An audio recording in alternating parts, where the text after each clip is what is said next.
नमस्कार। दिल्ली में आम आदमी पार्टी के 8 विधायक पार्टी छोड़ देते हैं मतदान से 5 दिन पहले, और पार्टी छोड़ने के एक दिन बाद ही भारतीय जनता पार्टी यानी बीजेपी में शामिल हो जाते हैं।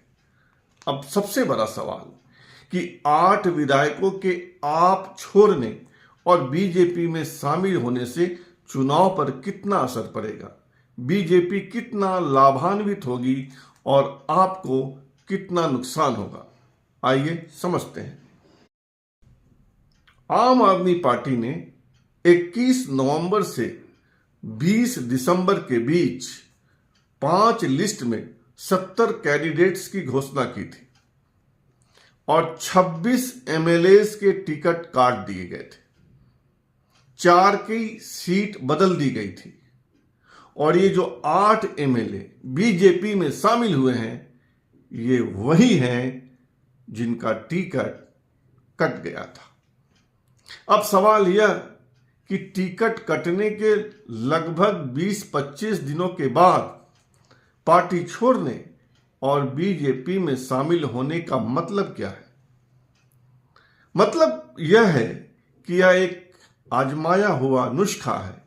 अनेक पार्टियां आने वालों को रोक कर रखती है और मतदान से ठीक पहले 4 दिन, 5 दिन, 1 सप्ताह पहले अपनी पार्टी में शामिल करा लेती है। इसके माध्यम से यह दिखाया जाता है कि सामने वाली पार्टी में, यानी जहां से एमएलएज या नेता छोड़ कर आए हैं, वहां भगदड़ की स्थिति है, वहां दिक्कत है, वह पार्टी परेशानी में है। शायद बीजेपी भी यही दिखाना चाहती होगी कि आम आदमी पार्टी में भगदड़ की स्थिति है। जो 8 विधायक आपसे बाहर आकर बीजेपी में शामिल हुए हैं, उनके नाम हैं नरेश यादव, गिरीश सोनी, भूपेंद्र सिंह, पवन शर्मा, भावना गौड़, रोहित मेहरोलिया, राजेश ऋषि और मदन लाल।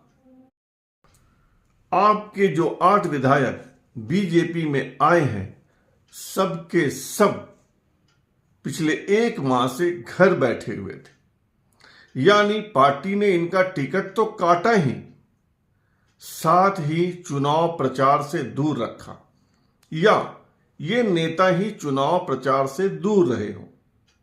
इसमें एक कोण यह भी है कि पार्टी नेतृत्व ने जो प्रत्याशी हैं इनके क्षेत्रों में उनसे पूछा था कि इनको चुनाव प्रचार में रखा जाए या नहीं रखा जाए, लेकिन जो कैंडिडेट्स बने हैं उनका ही कहना था कि इनको चुनाव प्रचार से दूर रखा जाए। एक सवाल यह भी है कि आखिर टिकट क्यों कटा?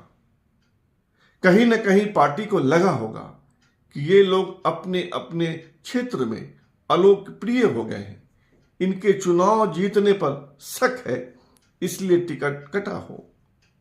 या यह भी हो सकता है कि आजकल राजनीतिक पार्टियां सर्वे करवाती है, प्राइवेट एजेंसियों से सर्वे, और उस सर्वे में ये एमएलए या ये नेता पीछे रह गए हों, इनके जीतने की संभावना कम हो।